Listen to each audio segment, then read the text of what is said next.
বন্ধুরা, আশা করি সবাই ভালো আছেন, সুস্থ আছেন। ভগবান শ্রীকৃষ্ণ এবং রাধারানীর অশেষ কৃপা পেতে কমেন্ট বক্সে অবশ্যই লিখুন জয় শ্রীকৃষ্ণ, রাধে রাধে। আজকের পর্বের বিষয় হলো এই বছর অর্থাৎ 2026 সালে বাংলা 1432 বঙ্গাব্দে দোল পূর্ণিমার সম্পূর্ণ সময়সূচি জানব। দোল পূর্ণিমা কবে অনুষ্ঠিত হতে চলেছে, 3রা নাকি 4ঠা মার্চ জানব। দোল পূর্ণিমার পূর্ণিমা তিথি কখন শুরু কখন শেষ। দোল পূর্ণিমার দিন অনুষ্ঠিত হতে চলেছে চন্দ্রগ্রহণ। তাহলে দোল পূর্ণিমা কি পালন করা যাবে?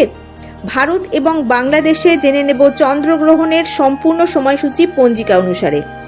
জানব দোল পূর্ণিমার দিন সত্যনারায়ণ পূজা, গঙ্গা স্নান এবং ন্যাড়াপোড়া করার শুভ সময় কখন থাকতে চলেছে। রঙের উৎসবে কম বেশি সামিল হন সকলেই, আর এই বিশেষ দিন উপলক্ষে বিভিন্ন জায়গায় পুজোও করা হয়। দোল পূর্ণিমা হিন্দু ধর্মের জন্য খুব শুভ বলে মনে করা হয়। এই দিন রাধা কৃষ্ণের পুজো করা হয় বিশেষত। বৈষ্ণব বিশ্বাস অনুযায়ী দোল পূর্ণিমার দিন বৃন্দাবনে শ্রীকৃষ্ণ আবির নিয়ে রাধিকা ও অন্যান্য গোপিনীদের সঙ্গে রং খেলায় মেতেছিলেন। আবার শান্তিনিকেতনে রবীন্দ্রনাথ ঠাকুর বসন্ত উৎসব চালু করেছিলেন। তাই রঙিন এই উৎসবের দিকে মুখিয়ে থাকেন অনেকেই। 2026 সালে হোলি বা দোল পূর্ণিমা এক বিশেষ মহাজাগতিক পরিস্থিতির সাক্ষী হতে চলেছে। আগামী 3রা মার্চ 2026 মঙ্গলবার দেশ জুড়ে যখন রঙের উৎসব পালিত হবে, ঠিক সেই দিনই আকাশে দেখা যাবে বছরের প্রথম চন্দ্রগ্রহণ।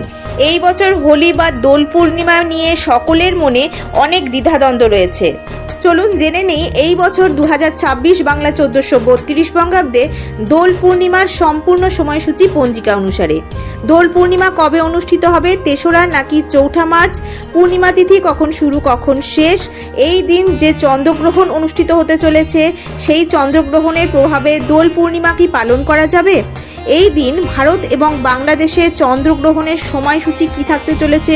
সত্যনারায়ণ পূজা, গঙ্গা স্নান এবং ন্যাড়াপোড়া করার শুভ সময় কখন থাকতে চলেছে। এই বছর অর্থাৎ 2026 সালে বাংলা 1432 বঙ্গাব্দে দোল পূর্ণিমা পালিত হবে 3রা মার্চ 2026 বাংলার 18ই ফাল্গুন 1432 মঙ্গলবার। ফাল্গুন মাসের পূর্ণিমা অর্থাৎ দোল পূর্ণিমার পূর্ণিমা তিথি শুরু হবে 2রা মার্চ 2026 বাংলার 17ই ফাল্গুন 1432 সোমবার সন্ধে 5:44 থেকে। দোল পূর্ণিমার পূর্ণিমা তিথি সমাপ্ত হবে 3রা মার্চ 2026 বাংলার 18ই ফাল্গুন 1432 মঙ্গলবার অপরাহ্ন 4:59। দোল পূর্ণিমার দিন নিশি পালিত হবে 2রা মার্চ 2026 বাংলার 17ই ফাল্গুন 1432 সোমবার। দোল পূর্ণিমা বা ফাল্গুন মাসের পূর্ণিমার ব্রত উপবাস পালিত হবে 3রা মার্চ 2026 বাংলার 18ই ফাল্গুন 1432 মঙ্গলবার। দোল পূর্ণিমার দিন শ্রী শ্রী সত্যনারায়ণ পূজার সব থেকে শুভ সময় থাকতে চলেছে 2রা মার্চ 2026 বাংলার 17ই ফাল্গুন 1432 সোমবার প্রদোষে সন্ধে 5:44 গতে রাত্রি 7:12 মধ্যে শ্রী শ্রী সত্যনারায়ণ ব্রত।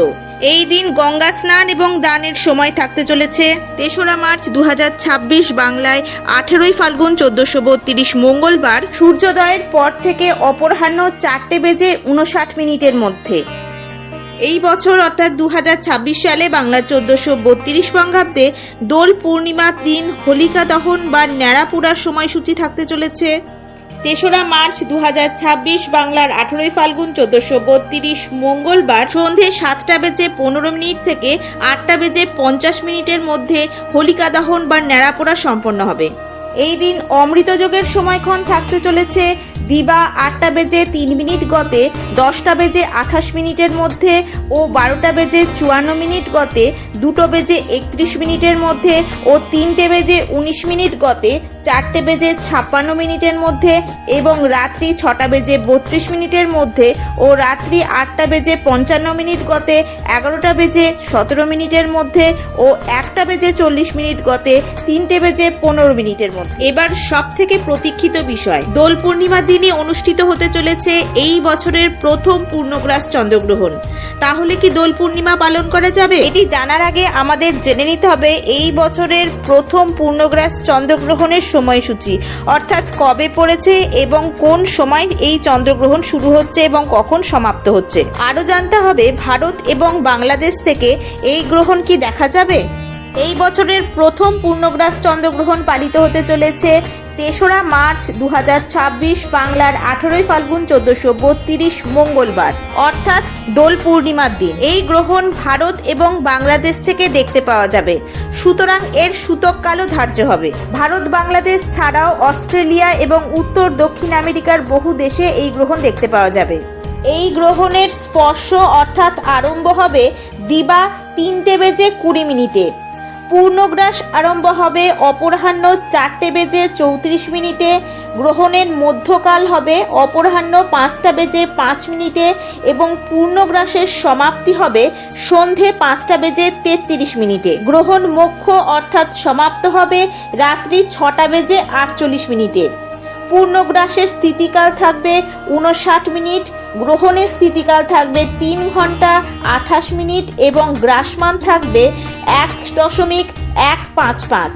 যেহেতু এই বছর দোল পূর্ণিমার দিন পূর্ণগ্রাস চন্দ্রগ্রহণ পড়েছে এবং সেটি ভারত এবং বাংলাদেশ থেকে দৃশ্যমান, সেই কারণে আপনারা গ্রহণ শুরু হওয়ার সময় থেকে সমাপ্ত হওয়া পর্যন্ত কোনো রকমের কোনো শুভ কর্ম করবেন না এবং হোলির রং গায়ে মাখবেন না। গর্ভবতী মহিলারাও এই দিন বিশেষ সতর্কতা অবলম্বন করবেন।